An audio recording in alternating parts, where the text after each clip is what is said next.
చదవండి చదవండి చదవండి.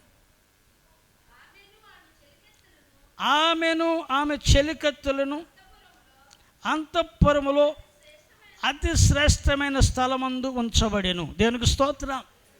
దేవుని యొక్క స్వరక్తం ఇచ్చి నిన్ను నన్ను ఒకప్పుడు పాపులుగా, ఒకప్పుడు దేవునికి విరోధమైన జనముగా, ఒకప్పుడు మనము దేవుని చేత ఎన్నిక చేయబడిన వారముగా ఉన్న మనలను ఇప్పుడు ఆయన కలవరిలో కార్చిన రక్తము చేత, ఆయన కలవరి సిలువలో పెట్టిన ప్రాణము చేత, ఆయన ఈ లోకానికి శరీరధారిగా సర్వమానవాళిని ప్రేమించి ఎవరు నశించిపోకూడదనే ఉద్దేశము చొప్పున ఆయన అనాది సంకల్పంలో ఆయన తాను నిర్ణయించుకున్నాడు కనుక ఇదిగో మనమందరము కూడా ఆయనకు దూరమై ఉండగా ఆయనే మనలను కలుసుకొని మనకు ఒక స్థలంలో ఉండడానికి ఏర్పాటు చేశాడు.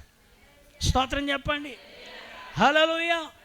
వాక్యములో మనం చూస్తే రోమాపత్రిక 3వ అధ్యాయము 23వ వచనములో ఉంది, ఏ భేదము లేదు, ఏ భేదము లేదు, అందరూ పాపము చేసి దేవుడు అనుగ్రహించు మహిమను పొందలేకపోతున్నారని రోమీలు రాసిన పత్రిక 4వ అధ్యాయము మనము చూస్తూ ఉంటాం. దేవునికి 3వ అధ్యాయం 23వ వచనంలో మనం ఆ మాట చూస్తూ ఉంటాం. దేవునికి స్తోత్రం.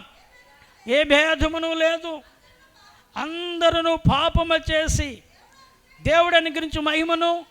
చూడండి, ఒకప్పుడు మనమందరము కూడా విడవబడిన వారిమే, దేవుని చేత దేవుడు లేని వారముగాను, దేవునికి దూరస్థులముగాను, పాపమనే అడ్డుబండ లేకపోతే పాపమనే అడ్డుగోడ మనిషి దేవునికి సమీపించకుండా ఆపివేసిన ఆ బంధకాలలో ఉండగా ఆయనే మనలను అతి శ్రేష్టమైన స్థలం మీదలోనికి తీసుకుని వెళ్ళడానికి ఆయన మన పక్షంగా వచ్చేసాడు.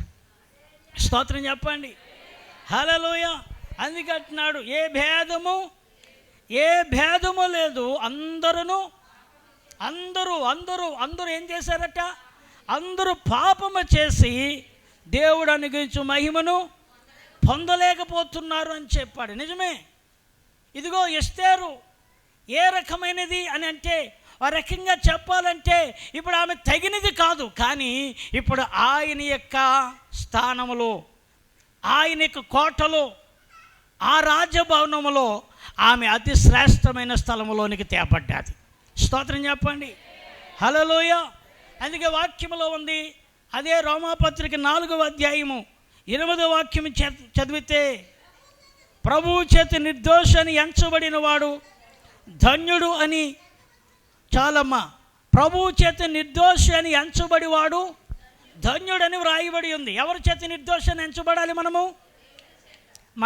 నిర్దోషులమని చెప్పుకోవడం కాదు, మనము దోషులము కాదు. అయ్యా, ఇతడు చాలా నీతివంతుడండి, ఇతడు చాలా యథార్థవంతుడండి, ఇతడు చాలా నమ్మకమైన వ్యక్తి అండి, అతడు అబద్ధమాడిన వాడండి, ఈమె చాలా పర్ఫెక్ట్ అండి అని మనము చెప్పుకోవడం కాదు, దేవుని చేత ముద్రించబడాలట. స్తోత్రం చెప్పండి. ఎవరి చేత? అందుకే రోమాపత్రికలో పౌలు గారు అంటున్నారు, ప్రభువు చేత నిర్దోషి అనబడేవాడు ఏమై ఉన్నాడు? ధన్యుడు. ఎవరనాలి? నిన్ను నన్ను. నీకు నాకు ఘనత దేవుడు ఇవ్వాలి, ఆ ధన్యతను దేవుడు పిలవాలి. ప్రియమైన దేవుని బిడ్డలారా, మనం ఎవరు మార్కులు వేసుకోవడానికి సరిపోము. నీ భక్తి గొప్పది, నా భక్తి తక్కువ అనుకోవడానికి లేదు, నా భక్తి ఎక్కువ, ఆ భక్తి తక్కువ అనుకోవడానికి లేదు. నీకు నాకు బహుమానం ఇచ్చేవాడు, ప్రశంసలు ఇచ్చేవాడు, ఘనతనిచ్చేవాడు, నిన్ను గుర్తించేవాడు అదిగో పరమందున్న దేవుడు. స్తోత్రం. అందుకే ప్రస్తుతం నిన్ను శ్రేష్టమైన స్థలంలో పెట్టాడు, అదే దేవుని యొక్క సన్నిధి. దేవునికి స్తోత్రం చెప్పండి. ఆమేన్. వాక్యంలో సెలవిస్తున్న మాట మీకు గుర్తు చేస్తాను. లూకాసు సువార్త, అది ఉపమానమే, కానీ ఎందుకు ఆ మాటను మరొకసారి మీకు గుర్తు చేస్తాను. ఒకప్పుడు యెరూషలేము అనబడే స్థలములో ఉన్నాడు ఒక వ్యక్తి. ఎక్కడున్నాడు? యెరూషలేము. లూకాసు వార్త 10వ అధ్యాయము 30వ వచనం మీకు తెలుసు ఈ ఉపమానం. నీ పొరుగువాడు ఎవడు అని ఒక లేవీయుడు అడిగితే ప్రభువు చెప్పిన ఉపమానమే అది. దేనికి స్తోత్రం. ప్రభువు చెప్పిన ఉపమానమే ఏంటి? ఒకడు యెరూషలేము నుండి యెరికో పట్టణమునికి ఏమవుతున్నాడు? దిగి వెళుతున్నాడు అని ఉంది. యెరూషలేము, నేను ఈ 2 మాటలు చాలు, ఉన్నదంతా మీకు తెలుసు కాబట్టి సందర్భాన్ని బట్టి మీకు గుర్తు చేయడానికి ఈ మాటను నేను తీసుకున్నాను. దేవునికి స్తోత్రం. ఎక్కడున్నాడు అతడు ముందు? యెరూషలేము ఎవరు కోరుకున్నది? యెరూషలేము అనగా అది దేవుని యొక్క నివాసము. దేవునికి స్తోత్రం. ఎవరి నివాసము? దేవుడు కోరుకున్న స్థలము. ఈ వ్యక్తి ఎక్కడున్నాడు, ఎక్కడికి వచ్చేస్తున్నాడు? ఇప్పుడు చెప్పాలంటే నిన్ను దేవుడు ప్రేమించి ఆ స్థలంలో పెట్టాడు. నిన్ను దేవుడు ప్రేమించి నీకు రక్షణ ఇచ్చాడు. దేవుడు ప్రేమించి ఆయన రక్తముతో నిన్ను కడిగాడు. దేవుడు ప్రేమించి నీకు బదులుగా ఆ శిక్షను ఆయన భరించాడు. చెప్పేది ఏదో గట్టిగా చెప్పండి. మరి అన్నమ్మ గారికి వచ్చిందా ఉద్యోగం, ఉన్న వాళ్ళకి రాలేదా? స్తోత్రం చెప్పరా? ఈ రక్షణ నీకు నాకు యోగ్యతను బట్టి వచ్చిందా? యోగ్యతను బట్టి వచ్చిందా? చెప్పాలి. యోగ్యత ఉందా మన దగ్గర? మనం అందరం ఎవరమి? పౌలు గారు చెప్పారు ఎవరమి? ఆయన వర్తమానంలో చెప్పాడు, రోమాపత్రికలో రాశాడు ఎవరమి? ఓ ఇశ్రాయేలీలారా, ఓ యూదులారా, ఓ పరిసయ్యులారా, ఓ శాస్త్రులారా, ఓ ప్రజలారా, మనమందరము కూడా పాపులమై ఉండగా ఏ భేదము లేదు, ఏ భేదము లేదు, ఏ భేదము లేదు. అందరూ పాపము చేసి దేవుని మహిమను పొందలేకొచ్చుండగా ఆయనే మనకు ఆయన కృప చేత క్రీస్తు ద్వారా ఈ గొప్ప రక్షణ మనకు కలిగింది, ఈ గొప్ప క్షమాపణ మనకి కలిగింది. చాలామంది అనుకోవచ్చు, నేను చాలా జాగ్రత్తగా ఉంటానండి, నేను ఏ పాపము చేయలేదండి, ఏ తప్పిదము చేయలేదండి, ఏ అన్యాయము చేయలేదండి, ఎవరితో నేను గొడవ పడినండి, ఎవరితో కూడా నేను ఐక్యంగా ఉంటాను. మంచిదే, నీ క్యారెక్టర్ని బట్టి నీవు గుడ్ క్యారెక్టర్ కలిగిన వ్యక్తివే కావచ్చు. కానీ ఒకటి మాత్రం ఏలుబడి చేస్తుంది, అది ఆదాము నుండి వచ్చిన పాపము. హల్లెలూయా. ఏ పాపము? అది ఆదాము నుండి వచ్చిన పాపము ఏలుబడి చేస్తుంది. అందుకే ఏ భేదము లేదు, అందరూ పాపము చేసి దేవుని మహిమను పొందలేకపోతున్నారని చెప్పిన అదే వాక్యము, అదిగో ఆయన ద్వారా ఆ భేదము తొలగించి మనలను ఆయన ఒక ఉన్నతమైన స్థలంలో నిలబెట్టాడు. స్తోత్రం కలుగునుగాక. హల్లెలూయా. అందుకే ఇక్కడ యెరూషలేమును గుర్తించాడు. దేనిని? ఏది? యెరూషలేము దేవుడు కోరుకున్న స్థలము, యెరూషలేము క్షేమకరమైన స్థలము, యెరూషలేము పరిశుద్ధమైన స్థలము, యెరూషలేము మీద దేవుడు కన్నులు నిలిపే స్థలము. స్తోత్రం కలుగునుగాక. హల్లెలూయా. అంటే నేను ఆత్మీయంగా చెప్తున్నా, ఇది ఇప్పుడున్న యెరూషలేము కాదు. ఇదే యెరూషలేము ఆత్మ సంబంధమైన దేవునికి స్తోత్రం. ఇప్పుడు ఎక్కడనున్నాడు అతడు? యెరూషలేము ఉన్నతమైన స్థలమా కాదా?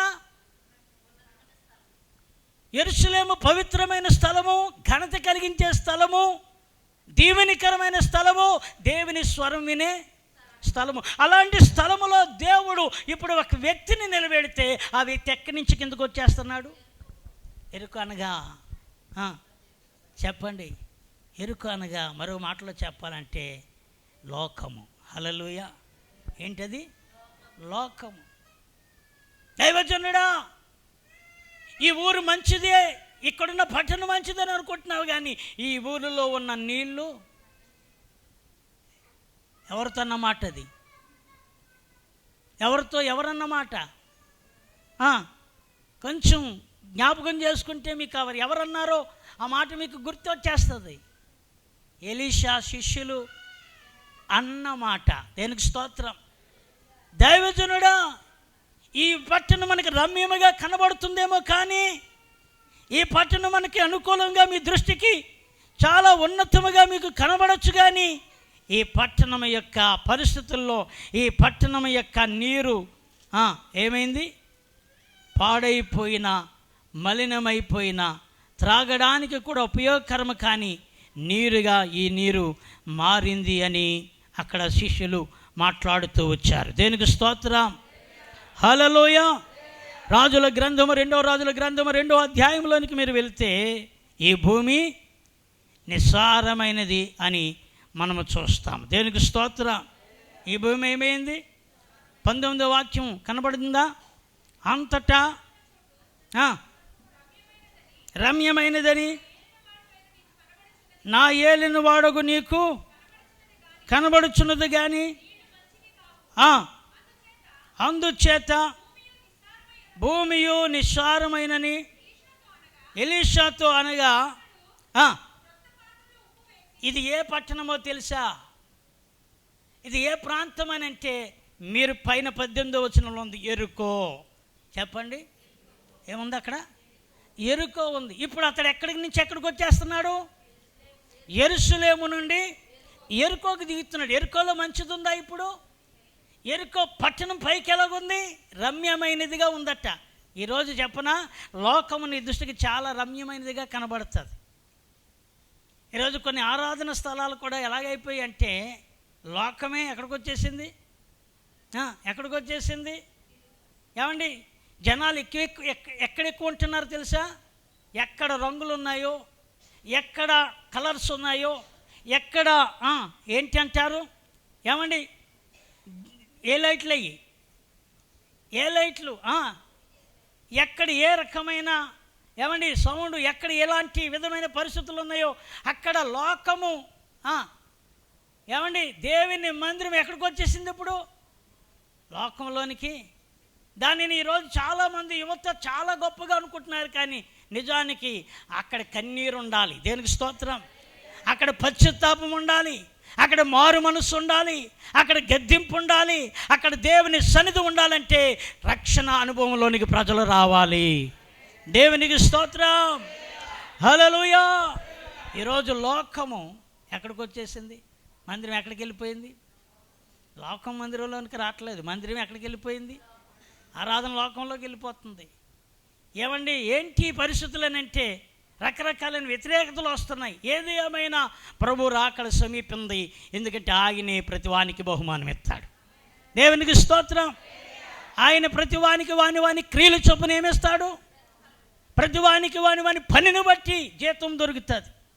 నువ్వు కట్టే పని నిలిస్తే జీతం దొరుకుతుంది.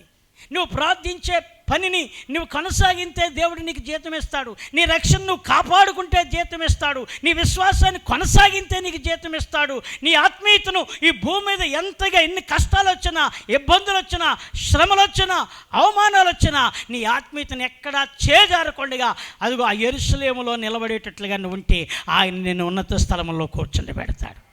దేవునికి స్తోత్రం, హల్లెలూయా. ఈరోజు చాలామంది దేవుని కలిగిన బిడ్డలు అనుకుంటేనే లోకంలోనికి తిరిగేస్తున్నాం, లోకంలోనికి పరిగెడుతున్నాం, లోకం వైపుకి చూస్తున్నాం. నువ్వు ఒకవేళ వాడు గమనించావా? నీ కోసం ప్రాణం పెట్టిన వాడు నిన్ను ప్రేమించి నిన్ను నమ్మి గొప్ప రక్షణ నీకు ఇచ్చాడు, నిన్ను కోరుకున్నాడు. స్తోత్రం, హల్లెలూయా. ఉచితంగా ఇచ్చాడు, ఉచితంగా ఈ రక్షణ ఇచ్చాడు. ఆయన నిన్ను ప్రేమించడం ద్వారా ఈ గొప్ప రక్షణ ప్రణాళికలో నేను కూడా ఇమిడి ఉన్నాము. స్తోత్రం, హల్లెలూయా. అందుకే తీర్పు మన ఇంటి నుండే ప్రారంభమవుతుంది. ఎక్కడి నుండి చెప్పండి? ఎక్కడి నుండి? పేతురు పత్రికలు అంటాడు, తీర్పు మన ఇంటి నుండి ఏమవుతుందట? ఆ దినము త్వరగా రాబోతుంది అంటాడు. స్తోత్రం. తీయండి పేతురు పత్రిక, ఆ మాటను కూడా మీకు గుర్తు చేస్తాను. స్తోత్రం కలుగును గాక. 4వ అధ్యాయం 1 పేతురు పత్రిక 17వ వాక్యము చదువమ్మా. తీర్పు దేవుని ఇంటి యొద్ద ఆరంభమగు కాలము వచ్చి ఉన్నది. అది మన యొద్దనే ఆరంభమైతే దేవుని సువార్తకు అవిధేయులైన వారి గతి ఏమవును? మరియు నీతిమంతుడే రక్షించబడుట దుర్లభమైతే భక్తిహీనుడు పాపి ఎక్కడ నిలుచును? కాబట్టి దేవుని చిత్త ప్రకారము బాధపడివారు సత్ప్రవర్తన గలవారై నమ్మకమైన సృష్టికర్తకు తమ ఆత్మలను అప్పగించుకొనవలెను. స్తోత్రం. ఇక్కడ అంటున్నాడు, దేవుని ఇంటి వద్దే ఏమవుతుంది? దేవుని ఇల్లు ఎక్కడుంది? రైట్, చెప్పండి. దేవుని ఇల్లు ఎవరు? దేవుని ఇల్లు ఎవరు? మనమే కదా. స్తోత్రం. నీ మందిరమై నేనుండగా నా యందుండి నడిపించవా, నీ మందిరమై నడిపించవా, నీవు తోడుండగా నాకు దిగులుండు నా నీవు తోడుండగా, నాకు భయముండు నా వెంబడిస్తాము నిన్ను యేసు, వెంబడిస్తాము నిన్ను యేసువా. నీ మందిరమై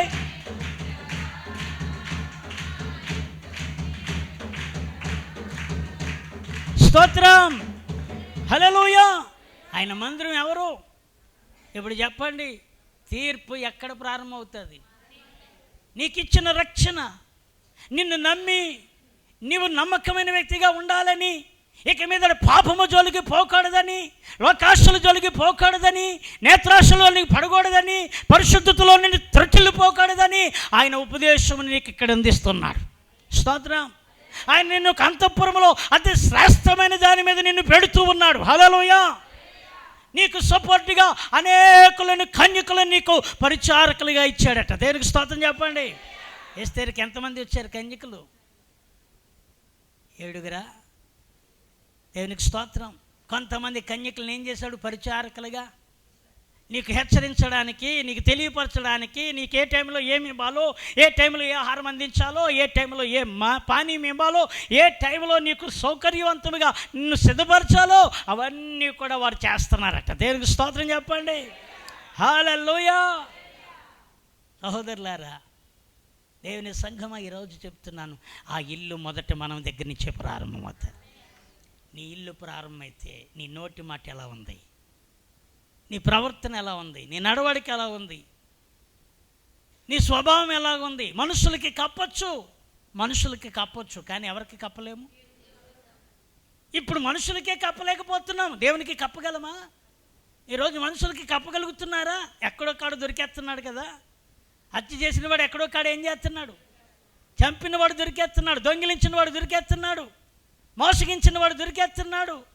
ఏమండి, ఒక రకంగా చెప్పాలంటే ఈ కాలంలో ఇప్పుడే మనుషులకు దొరకకుండా, దాచకుండా దొరికిపోతుంటే దేవునికి దొరకకుండా ఉంటామా? చెప్పరా? ఉండగలమా? హల్లెలూయా, హల్లెలూయా. ఉండగలమా? మనుషులే చెప్పేస్తున్నారు కదా, నువ్వు ఎక్కడికి వెళ్తున్నావో, నువ్వు ఏ స్థితిలో నుంచి ఎక్కడికి వెళ్తున్నావో నీ పక్కవారు చెప్తున్నారు కదా. అయ్యా వీళ్ళు దేవుని నమ్ముకున్నారని అంటారు, కానీ వీరు మామూలుగానే ఉన్నారండి అని నీ పక్క వాళ్ళు చెప్తున్నారు కదా.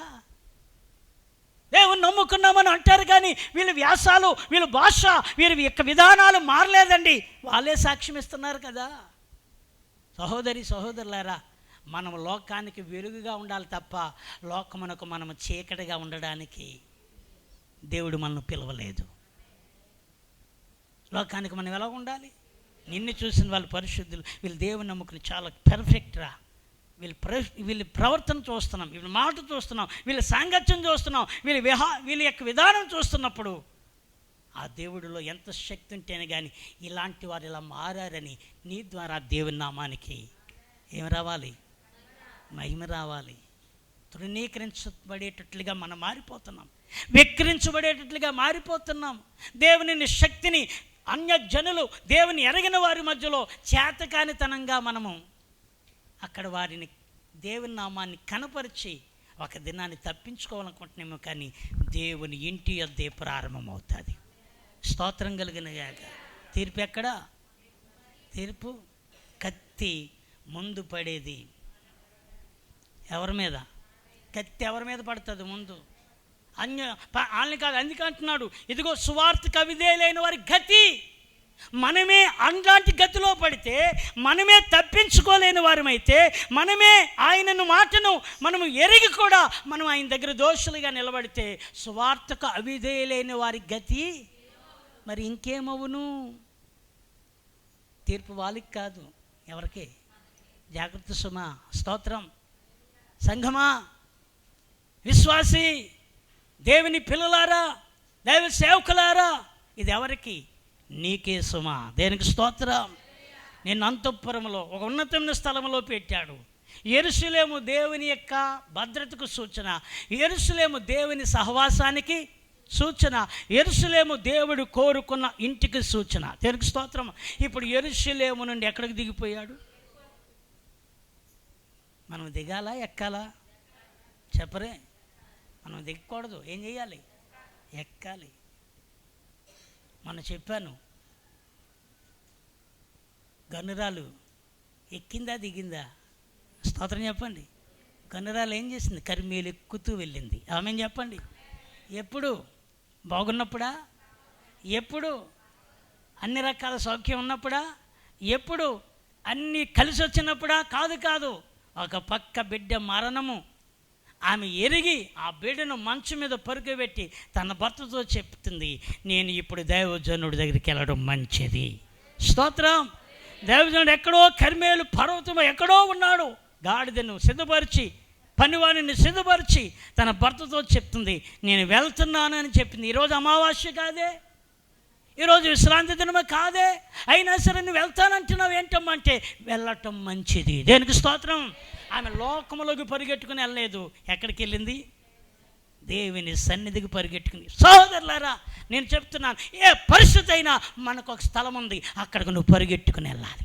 స్తోత్రం. నువ్వు కనిపెట్టి ప్రార్థన చెయ్యి, నువ్వు దేవుణ్ణి అడుగు, ఆయన తప్పక నీ కార్యములను సఫలపరుస్తాడు.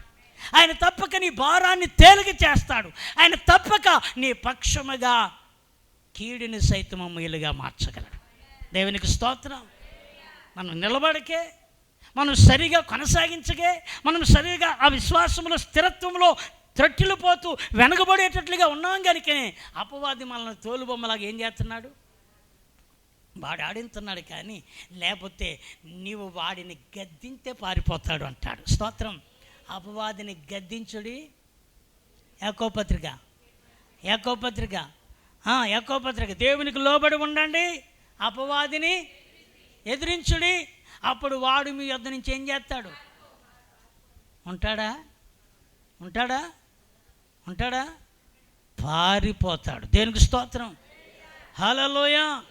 ఏమండి, ఆ రోజు చాలా బలంగా దురాత్మ పనిచేసింది వాళ్ళ మీద, చాలా బలంగా. ఎన్నాళ్ళు బట్టి అంటే అప్పుడే పలానా ఏదో చెప్తుంది. యేసు నామములో ముందైతే తిరుగుబాటు చేసింది, ముందైతే అబ్బో లేచిపోయి భయపడతారేమో అనుకుంది. కానీ దేవుని నామము, అయ్యా కాలిపోతున్నాను, అయ్యా నేను వెళ్ళిపోతాను. ప్రియులారా, నీ స్వరం విని దేవుని ఆత్మ ద్వారా దేవుని కార్యములు నీ ద్వారా అన్యజనుల మధ్యలో జరిగించగలిగిన దేవుడు. చప్పట్లు కొట్టి స్తోత్రం చెప్పండి. హల్లెలూయా, హల్లెలూయా. ఆయన నిన్ను అధికారం ఇచ్చాడు మనకి. చెప్పండి, దేనిపైన? ఆయన ఏమిచ్చాడు? సేవకుడికే కదా, అందరికీ ఏమిచ్చాడు? అందరికీ. అందరం ఆయన పిల్లలమే. ఆమెను చెప్పండి. ఇందులో ఒకరికే కాదు, అయ్యా మీరే ప్రార్థన చేస్తేనే తప్ప ఇది జరుగుతుందని కాదు. మన విశ్వాసంతో చేస్తే, అదిగో చిన్న బిడ్డ ప్రార్థన చేసింది, విడుదల కలగలేదా? స్తోత్రం చెప్పండి. హల్లెలూయా. ఏమండి, వాడికి చెప్పింది కదా, బిడ్డ ప్రార్థన చేసింది, ఏం కలిగింది? విడుదల కలిగింది కదా. విడుదల ఇవ్వలేదా దేవుడు? ఎక్కడో ఉన్న సేవకుడు వచ్చి ప్రార్థన చేస్తేనే విడుదల జరుగుతుందా అనుకోవడం కాదు. కానీ ఆ విడుదల చేయడానికి దేవుడు నీకు కూడా ఒక అధికారం ఇచ్చాడు. స్తోత్రం కలిగినగాక. హల్లెలూయా. కాకపోతే మనం ఏమనుకుంటామంటే కొన్నిసార్లు, అమ్మ బాబోయ్ ముందే ఏమొచ్చేసింది, ముందే పెరిగితనం. ఏంటి? ముందే ఏమొచ్చేసింది లోపలికి? ముందే పెరిగితనం వచ్చేసింది. కాబట్టి ఆ పెరిగితనం మనం ఏం చేస్తుంది? వాడి దగ్గర మనలను లొంగ తీసుకుంటూ ఉంటుంది. కనుక దేవుడు నీకు అధికారం ఇచ్చాడు. స్తోత్రం. అపవాదిని ఎదిరించుడి, దేవునికి లోబడి ఉండండి, అపవాదిని ఏం చేయండి, అప్పుడు వాడు మీ యొద్ద నుంచి ఏమవుతాడు? పారిపోవును. దేవునికి స్తోత్రం. హల్లెలూయా. యెరూషలేములో మనం ఉండాలి. ఇంకొక మాటను కూడా నేను గుర్తు చేస్తాను, చూడండి. ఇంకో మాటను గుర్తు చేస్తాను. నీవు దేవుని సన్నిధి ఉన్న స్థలంలో ఉంటే నీ ఇంటి దరిదాపులో కూడా దేవుడు నీ భద్రతను ఆయనే చూసుకుంటాడు. స్తోత్రం. నిర్గమాకాండం 10వ అధ్యాయం 23వ వచనం.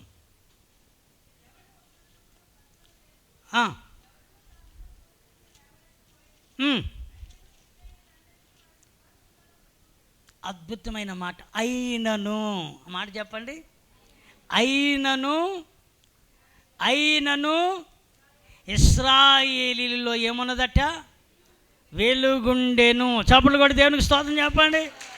హల్లెలూయా, హల్లెలూయా! ఎంత అద్భుతమైన మాట అండి, ఎంత అద్భుతమైన మాట. అయినను ఇశ్రాయేలీయులకందరికీ వారి నివాసంలో ఏముందట? వెలుగు ఉండెను. ఎందుకు ఉండాలి? ఐగుప్తు అంతా ఏముందో తెలుసు అప్పుడు? చీకటి. ఏ చీకటి? ఏ చీకటి?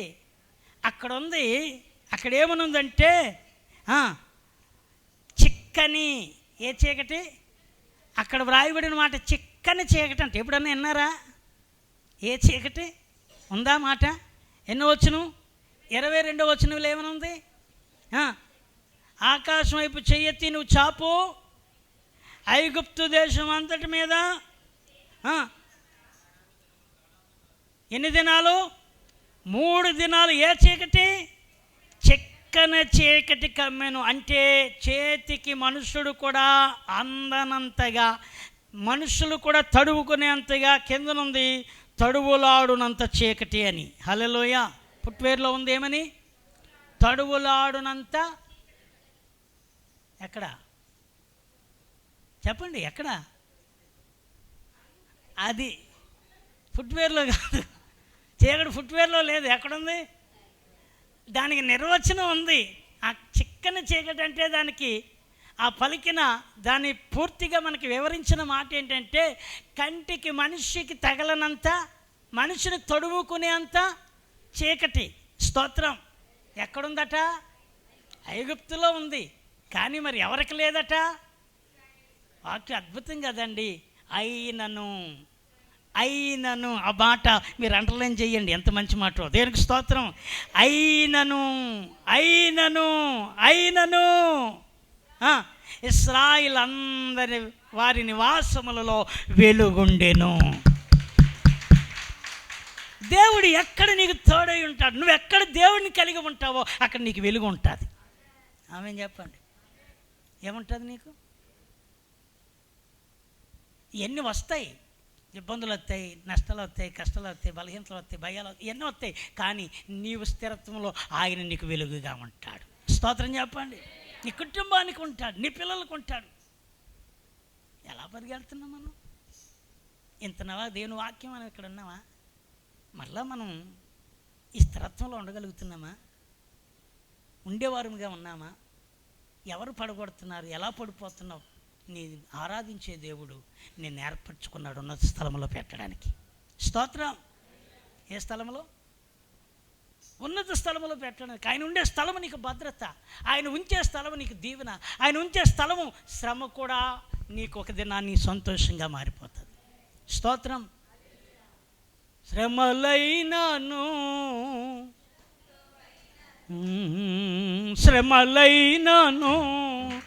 శత్రువైనను నిన్ను నన్ను వేరు చెయ్యలేవు, నిన్ను నన్ను వేరు. ఓ యేసయ్యా, ఓ స్తోత్రం స్తోత్రం. యేసయ్యా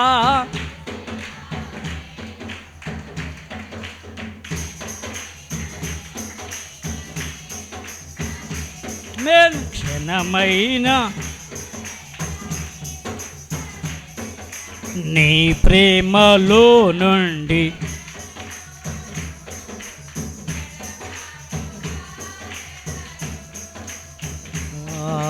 నీ ప్రేమ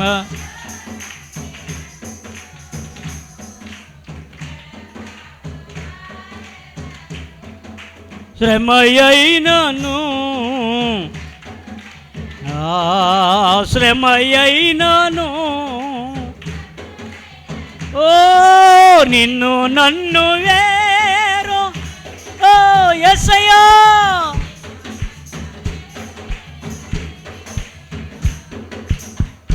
ప్రేమలో నుండి నన్ను ఓ హల్లెలూయా. నేను ముగించబోతున్నాను. ఆయన ఉండే చోటులో నువ్వు ఉన్నావా? ఆయన పెట్టే స్థలంలో నువ్వు ఉన్నావా? ఆయన ఏర్పరచబడిన స్థితి నువ్వు కదలకుండగా నిలబడ్డావా? ఆయన నీకు వెలుగుగా ఉంటాడు. స్తోత్రం. ఎవరికి వెలుగు? అద్భుతం. నాకు ఆ మాట విన్నప్పుడు నా గుండె. ఎందుకంటే చిక్కన చీకటి ఐగుప్తులో ఉందట. ఇశ్రాయేలు ప్రజలకి వారి పాలమంతా వెలుగుండెను. స్తోత్రం.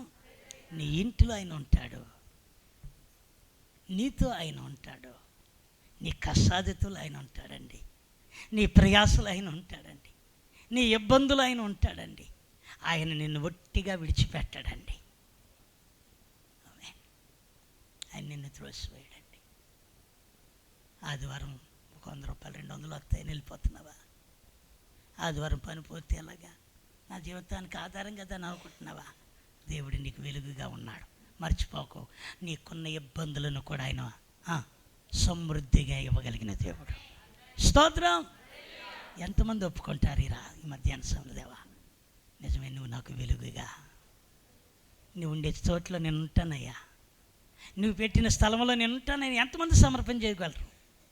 నేను ఎరుకో నుండి దిగనయ్యా, యెరూషలేము నుండి దిగనయ్యా, ఎరుకోలోనికి వెళ్ళనయ్యా అని ఎంతమంది చెప్పగలరు? ఎస్తేరు అదిగో అతి శ్రేష్టమైన, చెప్పండి ఏ స్థలం అది? అతి శ్రేష్టమైన స్థలమందు ఆమె ఏం చేయబడ్డది? ఉంచబడిన. ఈరోజు నిన్ను నన్ను ఆయన ఎక్కడ పెట్టాడు తెలుసా?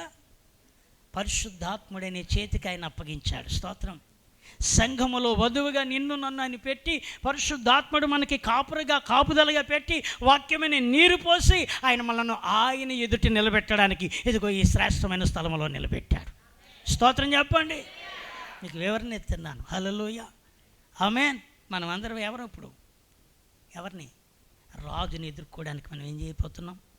సిద్ధపడుతున్నాం. ఇంకా ఎదుర్కోలేదు. ఏం చేస్తున్నాం చెప్పండి? ఎవరా రాజు? ఎవరా పెండ్లి కుమారుడు?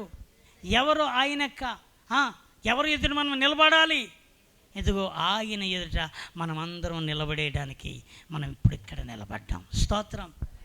ఇంత ఉపదేశం, ఇంత హెచ్చరిక, ఇంత గద్దింపు, ఇంత ప్రేమతో కూడిన వర్తమానాలు, ఇంత ప్రేమతో కూడిన దేవుని ప్రేమను గురించిన సంగతులు ఇవన్నీ కూడా ఇక్కడ నీ కోసం ఇవ్వబడుతూ ఉన్నాయి. స్తోత్రం. హల్లెలూయా. ఎలా పడితే అలాగో ఈ రక్షణను పోగొట్టుకోకండి. ఈ రక్షణ నిర్లక్ష్యంగా చేసుకోకండి. ఈ రక్షణను మనం ఏదో తాత్కాలికంగా అనుకోకండి. ఈ లోకం మనకు శాశ్వతమైనది కాదు. ఏదో ఒక రోజు ఈ బలము తగ్గిపోతుంది, ఏదో ఒక రోజు ఈ గ్లామరు తగ్గిపోతుంది, ఏదో ఒక రోజు మనం కట్టుకున్న ఇల్లు, మనం సమకూర్చుకున్న ఐశ్వర్యం, మనం పోగేసుకున్నదంతా కూడా మన వెంట రాదు. ఒక దినాన్ని ఇవన్నీ కూడా భౌతికంగా మనం ఇక్కడే వదిలేయాలి. మనం దేవుని యొక్క సన్నిధికి మన ఆత్మ వెళ్ళాలి. స్తోత్రం. హల్లెలూయా. ఆయన దగ్గర మనం తీర్పులో నిలబడతాం. ఆయన దగ్గర మనము బలా నమ్మకమైన మంచి దాసుడా, బలా నమ్మకమైన నా కుమారుడా, నా కుమార్తె అని ఆయన దగ్గర మనం విలువైన బహుమానం పొందుకోబోతున్నాం. ఆ బహుమానం కోసం ఇక్కడే నిలవాలి. స్తోత్రం. ఆ బహుమానం కోసం ఇక్కడే నువ్వేం చేయాలి? నిరీక్షించాలి, నిలబడాలి.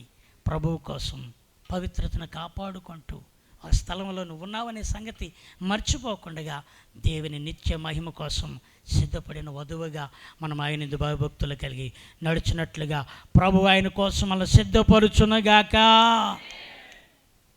స్తోత్రం.